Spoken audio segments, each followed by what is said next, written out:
my man, Andrew Callaghan, repping the HBO documentary that he's making on CNN for the January 6th Capitol attack.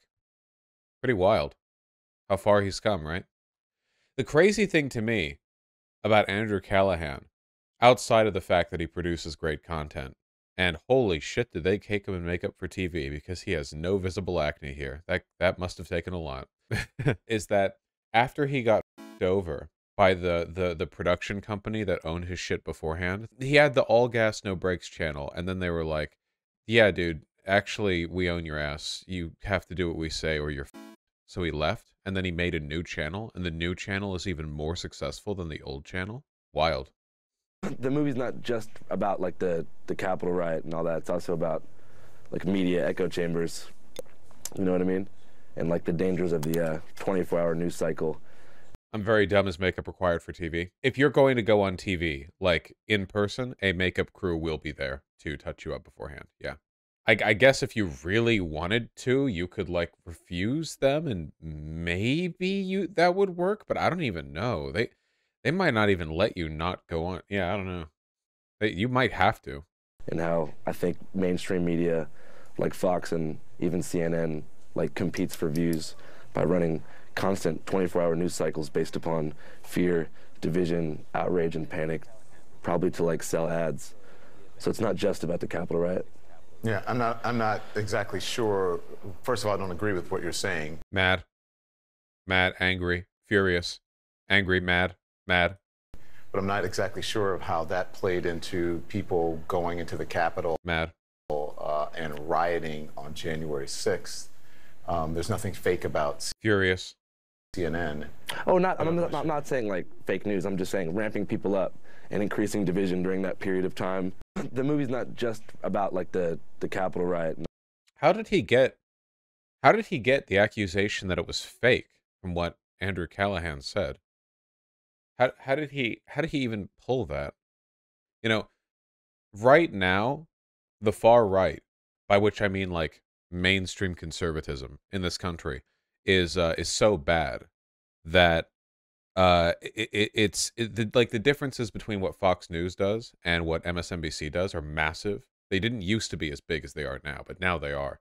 But the 24-hour news cycle in general has been like crippling to the mental health of America and I guess the world at large. Like the nature of news outlets is like fundamentally corrosive to a free society. In like a purely capitalist sense, you know, we're talking about like because they need to keep eyes on the television. You know, how does a regular TV channel do that? Well, they produce like high quality content, right? Like if you're HBO and you want to put, you know, you want to get like ad slots filled and get a lot of money for them, you produce good shows, right? That makes sense.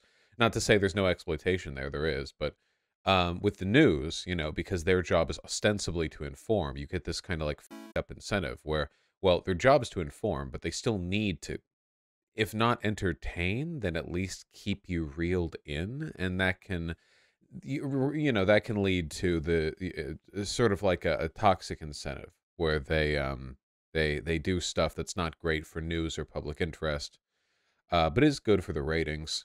You know, it's kind of like, it's the reason why all Americans all the time think that crime is going up no matter what, regardless of what actually is happening. You know, right now crime is going up a bit because of a variety of serious social problems that are getting worse. But all throughout the late 90s, 2000s, 2010s, up till COVID, basically, crime was just down, down, down, down, down, down, down. And like, you poll Americans and it's like, oh yeah, actually, like they all think crime is skyrocketing right now. And the reason for that is because a lot of these 24-hour news cycles are just like non-stop drip feeds of, hey, here's a murder that happened, here's a rape that happened, here's a car chase that happened. You know, I grew up in Los Angeles, and like, if you want to look for crime in LA, you can find it. LA County has 13 million people. It has more people than a lot of countries. Yeah, like if you want to fill up a 24-hour news cycle with fear, you can find the material for that just by matter of like statistical inevitability. That doesn't mean crime is up, but people will take it that way. You could fill it with nonstop kindness, you know? For every murder that happens in LA, there are 1,000 acts of interpersonal kindness, some of which are significant enough that probably could warrant a pretty decent news cycle, but fear sells, you know? So that's what we get. Year-to-date murder in New York City is down nearly 20%. That's good. New York City does have a lot of people, more than LA County.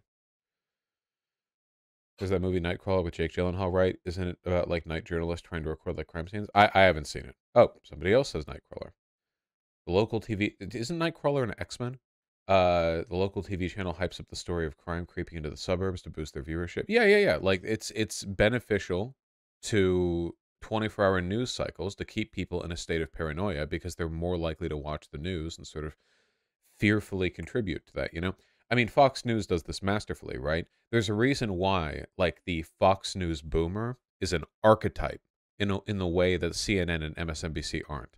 Like, I don't have a mental image of like a 72-year-old who spends their entire life just glued to the couch fear watching MSNBC. I don't think that's a thing really. But Fox News, like it absolutely is. Like yeah, it's an industrial complex. They are like fully committed to this framework.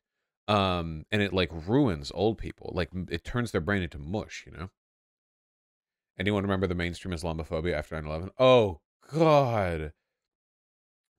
We could probably find it. There's probably like a YouTube compilation of like, what did mainstream news look like in the months and years after 9/11?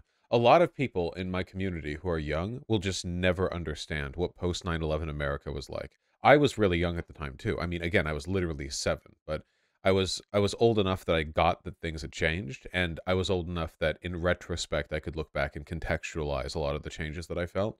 And like, holy shit, there this is a lot. A lot was going on, man. Yeah, it was really bad. This is why I've said before that like 9/11 was the end of the world, kind of. It was kind of like the maybe it was like the end of the future, basically. Like 9/11 was like the turning point that kind of locked America into decline, not because of the 9/11 itself, but because of like the way we reacted. Sort of like just irrevocably like redirected the trajectory of this country. Yeah, the end of history.